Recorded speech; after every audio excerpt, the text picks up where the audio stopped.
I thought if we had a good day-to-day of practice, I thought the focus was good. Tempo was obviously very good. And that's what it's going to take. It's going to take good execution, and we got to play really good football all three phases. These guys are a well-coached football team. They're playing with a lot of confidence. They're playing at home.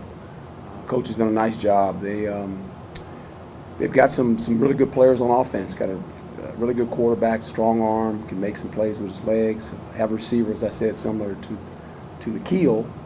They move him around, get him the ball. Defense is solid. They don't give up a lot of points, and they score a lot of points. They've been averaging almost around 35, 40 points.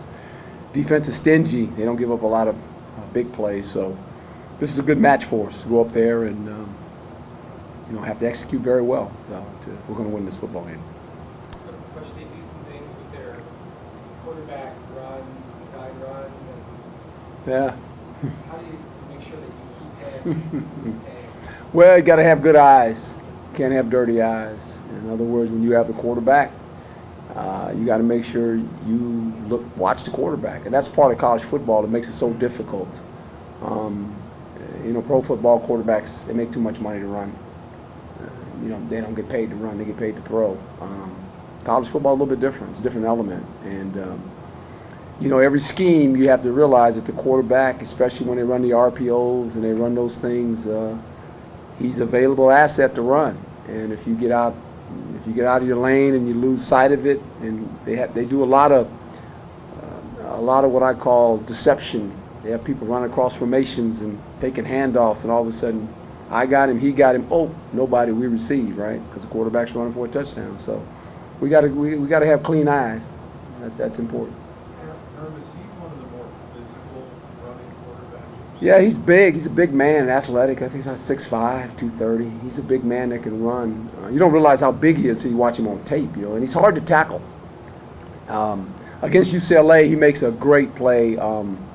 UCLA is actually leading the game, and if they get him on a stop, maybe they hold him to a field goal, but he gets away from it. Somebody comes around, and a free runner tries to hit him up high, and he shugs him off and makes it, and he takes off, And yeah, he's a big, powerful guy. The coach has done a nice job, and a real strong arm, too, can make all the throws.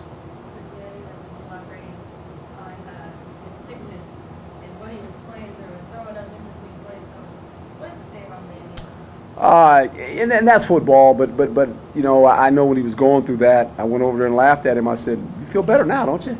"Yeah, I feel better." "Good." I've seen it on the sidelines. I've seen it all. Trust me. And it didn't shock me. I said, "Is it all out of your system?" He says, "Yes." "Okay, you're okay now?" I said, "Yeah, good. We'll go throw a touchdown then." But yeah, he's a tough guy, and he was dealing with some pain. I mean, he was a little bit under the weather, and then they had to give him an IV at halftime and all that stuff. But that's football. It's a mentally tough game. You got to be a tough guy. The only guys that aren't hurting or not sore, they're the guys that don't play. When you play football, you're never feeling good during the season. That's what the off season's for, and I think any football player will tell you that.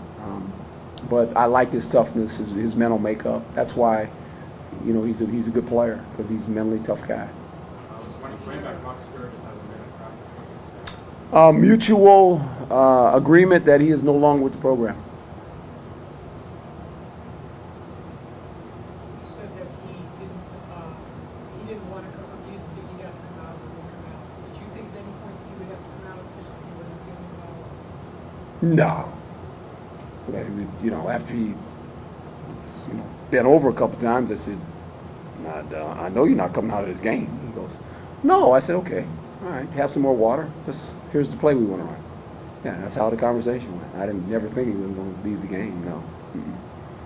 No, that's you've been around it too long, and the guys that aren't going to leave. I mean, they're not coming out.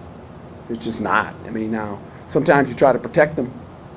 If there was a point to where I thought he was in harm's way, and you always check with the medical staff and say, "Is he okay?" They clear it. Now, if they ever tell me, "Hey, look, coach," then he's out. Then he's out. I mean, I always check with the medical staff when guys or whatever's happened to them, and I look at them and they say, "Coach, he can go," and I say, "Okay." And then sometimes I've been in games where I said, "No, he's not going. I'm taking him out," and I've done that too. But he was in a place where We got a great medical team. They said he's good, coach, and Manny said he's good. I said okay, but I was watching him to make sure. I checked. I made sure I went and have a conversation with him after every series to make sure he was okay. When you watch tape on the defense, what's your takeaway? Because there were some stretches, obviously, they struggled. Yeah, not setting the edge a couple times on those runs that got outside, and then some poor tackling. And you know, we've been very inconsistent. Not a whole game, but all of a sudden in a quarter or two. And the stress is on this. When they get into your back end of your defense, you got to have good tacklers back there. The safeties have to tackle well in this system, you know, because when they get inside the linebackers, there's no one to stop them except the safety. A lot of times the corner has to be involved in it when they crack us. When they take the wide receiver and crack the support guy, the corner has to come up and crack, and that's what basically the San Diego State did. They cracked our support player, and the corners had to tackle. So you have to be a willing tackler. You have to be a participant in playing tackle football. You know, you hear these corners say they're cover corners, not so much. You know, when they crack the support, you have to participate in being a tackler, and that's part of it. Tucker has been dressed. Do you expect him to play, or? I anticipate him playing. Yep. If Wilson's not in, Yeah, he won't go. No, not this week. and what status? He's right there. You know, we'll find out probably tomorrow. Maybe a game time decision. Yeah, we're a little wounded like everybody. They've played 5 games now, so. And that's the thing with football, you know. And this is where you always say, you know, teams that can continue to have success are teams that have depth. You know, depth is important because all of a sudden, when you have no depth, you run out of guys to play. And also, guys have to play 60, 70 plays maybe rather than 30 or 40 because you have a rotation, you know, so that messes up everybody. And it messes up in practice, too, when guys can't participate in practice because now you're down numbers, and those numbers are important. So hopefully some of these guys will get well for us. Coach, you talk about atmosphere, obviously, playing the road game in Washington, Coach, you say the same thing.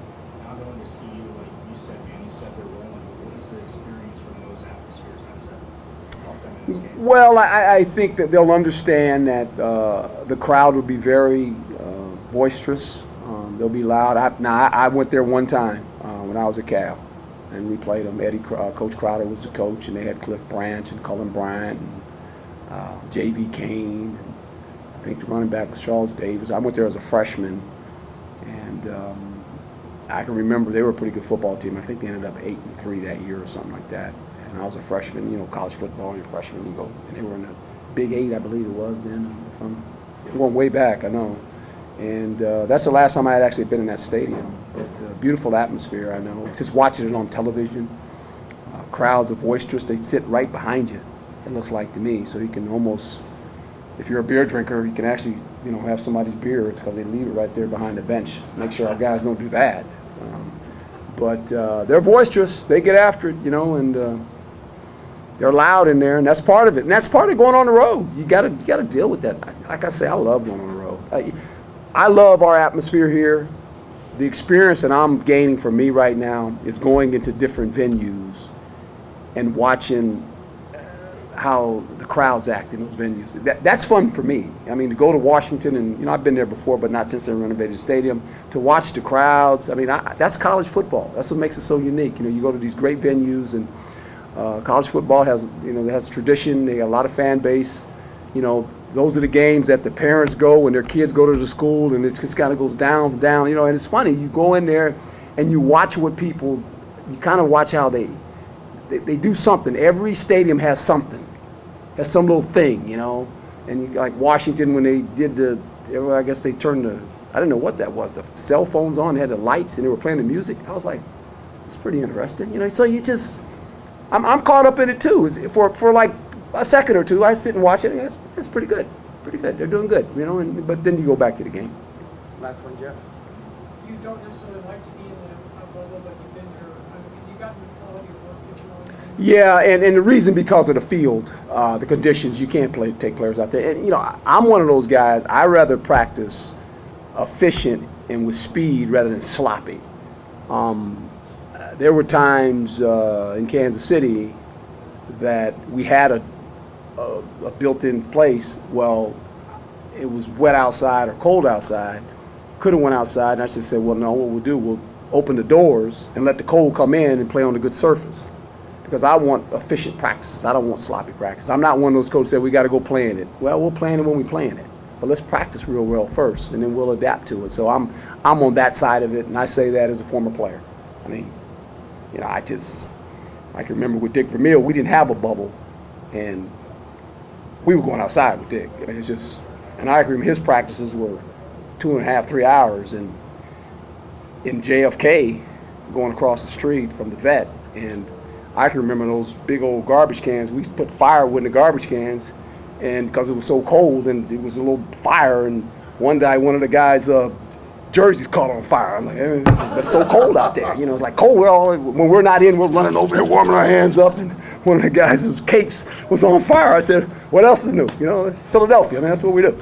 But, you know, I just believe if you go inside and get it done, and you can coach better in there, you know, because well, I always hate when you go out in the cold and everybody says you get tough. Well, here's what happens. Players are standing like this, and the coaches do that too now. They want to be tough guys. They ain't so tough. They got their hands in their pockets, and it's like, and you see guys, no one's talking because everybody's trying to stay warm. Well, why would you do that when you got a dome? I mean, you know, it's kind of like there's this place right there. You could go in there and practice. Why would you stand out here and do this? That's just me. You know, that's just me. That's that. Still like her shoes. Thanks, Coach. Okay. You're welcome.